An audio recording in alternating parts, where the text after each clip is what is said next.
جب اللہ تعالیٰ کسی کی رسوائی چاہتا ہے تو اس کو پاک لوگوں پر لعنتاً کرنے کی طرف مائل کر دیتا ہے۔ اللہ تعالیٰ جب کسی فرد کی عیب پوشی کرنا چاہتا ہے تو اسے معیوب لوگوں کی عیب پر بھی بات نہ کرنے کی توفیق بخش دیتا ہے۔ جدائی کا ایک لمحہ بھی عاشق کے نزدیک 1 سال کے برابر ہے۔ علم کی تلوار لوہے کی تلوار سے زیادہ اثر رکھتی ہے، بلکہ فتح حاصل کرنے میں علم سینکڑوں لشکر سے زیادہ مؤثر ہے۔ اگر آدمیت صرف انسانی صورت کا نام ہوتا تو حضور اکرم صلی اللہ علیہ وسلم اور ابو جہل یکساں ہوتے، حالانکہ ایسا نہیں ہے۔ جب بیمار کی قضا آتی ہے تو طبیب بھی بیوقوف ہو جاتی ہے۔ احمق کی دوستی اور اس کی محبت سے دین اور دنیا دونوں ہی کا خون ہوتا ہے۔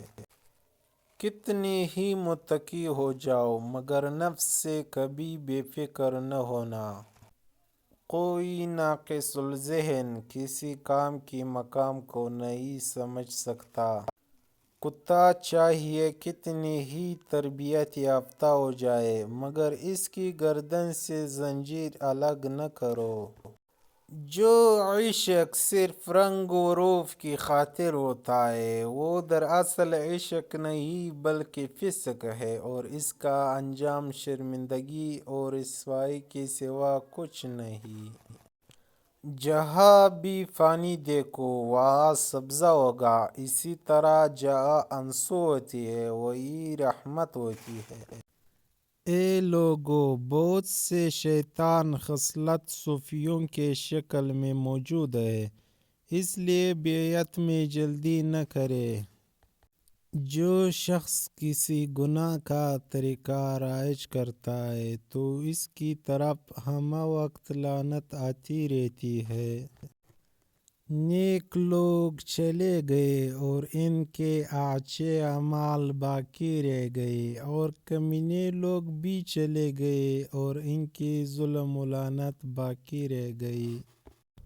مرغ کی دشمن اس کی آنکھ ہے جو دانہ پر حریص ہے، اور اس کی نجات وہ عقل ہے جو جال کو دیکھ لے۔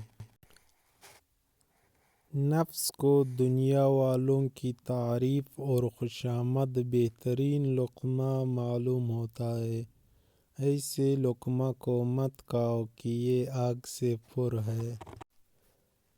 خواہش کے سام کو ابتدا میں ہی مار دینا چاہیے، اگر دیر کرو گے تو یہ بڑھتی بڑھتی اژدہا بن کر تمہارے قابو سے باہر ہو جائے گا۔ ایسی ویرانی سے کبھی نہیں گھبرانا چاہیے جو کسی عظیم تعمیراتی کام کے لیے مقدمہ و آغاز ہو۔ عاشقی کو ایسی تنہائی مطلوب ہے کہ اس کی آہ کو آسماں کے سوا کوئی اور سننے والا نہ ہو۔ حرص تجھ کو اندھا کر کے محروم کرتی ہے، اور ابلیس تجھے حرص میں مبتلا کر کے اپنے طرح مردود کرتا ہے۔ جو عقل سلیم رکھتا ہے وہ خلوت اختیار کرتا ہے، کیونکہ تنہائی میں قلب کی صفائی ہوتی ہے۔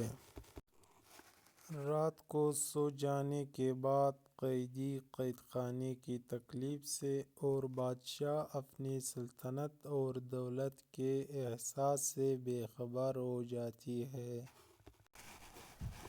عدل کیا ہے؟ درختوں کو پانی دینا۔ ظلم کیا ہے؟ کانٹوں کی پرورش کرنا۔ اللہ والوں کی باتیں سکون قلب عطا کرتی ہیں، اور اہل ظاہر کی باتیں دل میں انتشار اور بے اطمینانی پیدا کرتی ہیں۔ جس شخص کا مزاج فاسد اور طبیعت خراب بیمار ہوتی ہے وہ کسی کی تندرستی پسند نہیں کرتا۔